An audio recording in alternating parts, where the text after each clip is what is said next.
Good evening to all of you, and thank you for joining us on 13 Plus. I'm Mary Coleman. In tonight's story, a family may never get the answers they want in the death of their young child. Doctors categorize this death as sudden unexplained death in childhood. It's different than SIDS and has no known cause and no way to prevent it, as far as we know. Our national investigative team looked into it and found there are no answers, but they do want parents to know that it exists.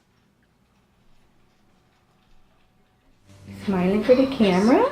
Newborn Charlie made Jenna and Sam Henriksen a family of 4. Coming home with Charlie, obviously there's a ton of joy there, but it almost reopened the grief. Are you going to be a big brother? Grief. Does mommy have a baby in her belly? Because only 3 of them are here today. It would be exciting to see, oh, you look so much like your brother, or, oh, you do that thing that your brother did, but when his brother's not here, it's a reminder of what you lost. Yeah, it's excruciating.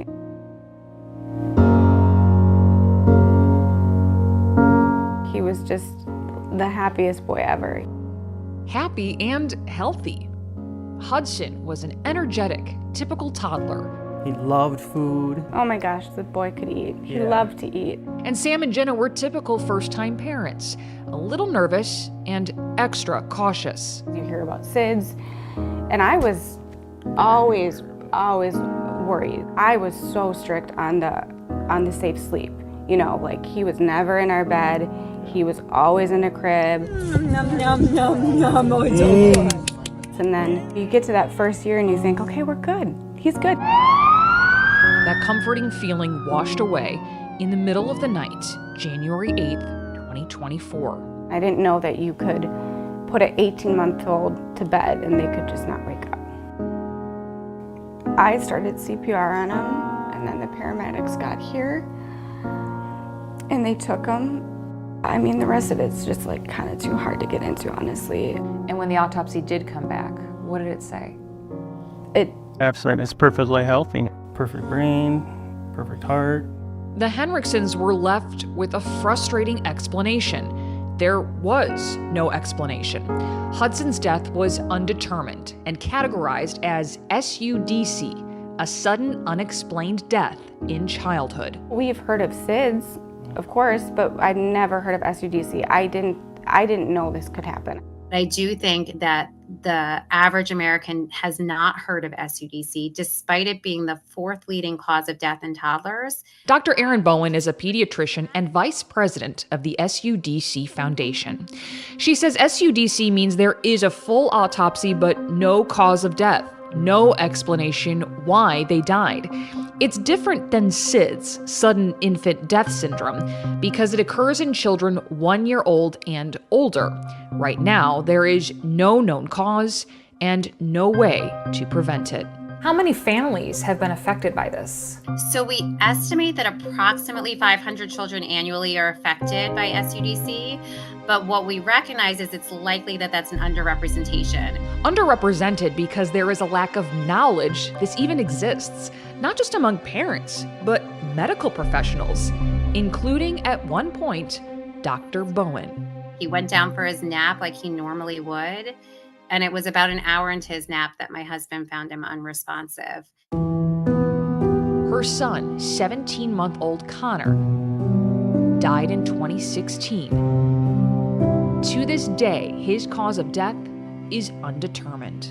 I thought, how could I as a pediatrician not be able to even know that this could happen? How do you negotiate raising awareness with this without terrifying parents that, oh, something could happen to your child and there's nothing you can do about it? That's why I think we really do need to talk about it more, because until we start talking about it more and making it more commonplace to hear about it, we're not going to get funding, we're not going to get answers, and we're not going to start preventing these tragedies. The SUDC Foundation is pushing for more awareness and research because right now, it has very little of both. For comparison, SIDS is more well-known and more common than SUDC by about 4 to 1, but the funding and research disparity between the two is 500 to 1. How do you feel about the funding for SUDC, how much it's getting? Well, it's getting nothing. So I don't feel great about it at all. Most of the SUDC Foundation's funding comes from private donations, families who've experienced SUDC's horrors firsthand. SUDC is working to get federal funding, which experts say has made an incredible impact in reducing SIDS deaths. In 1990, for every 100,000 babies born, more than 130 died from SIDS. That number has decreased nearly every year since. The National Institutes of Health attributes this to research on safe sleep for infants and a public awareness campaign to alert parents of risk factors.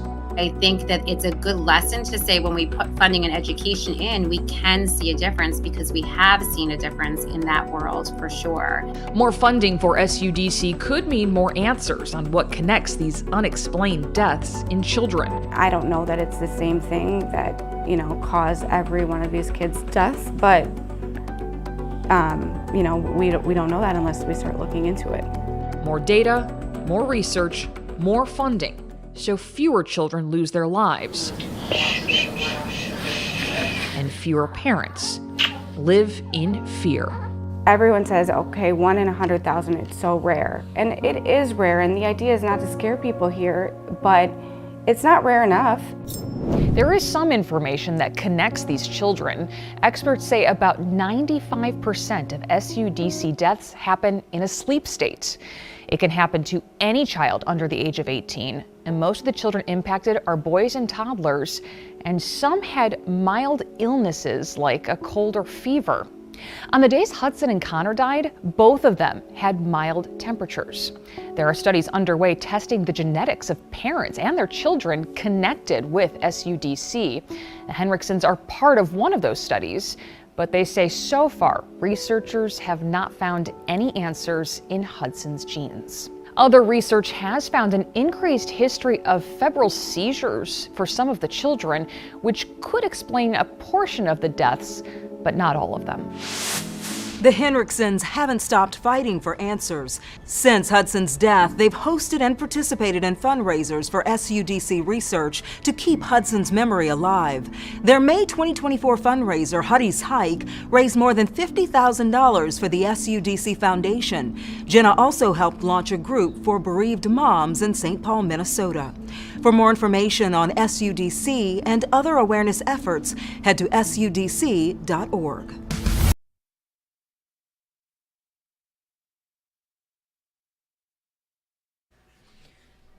Such heartbreaking stories from those parents there. We hope that we can just educate you to pass this along to any other parents who may have questions or concerns or may just be curious about this disease. We leave you with a live look from our Mount Bigelow camera tonight. We hope you're staying warm out there, as we know it's pretty chilly. We hope you'll join us for 13 News Live at 10 for more of your news and weather. Have a great night.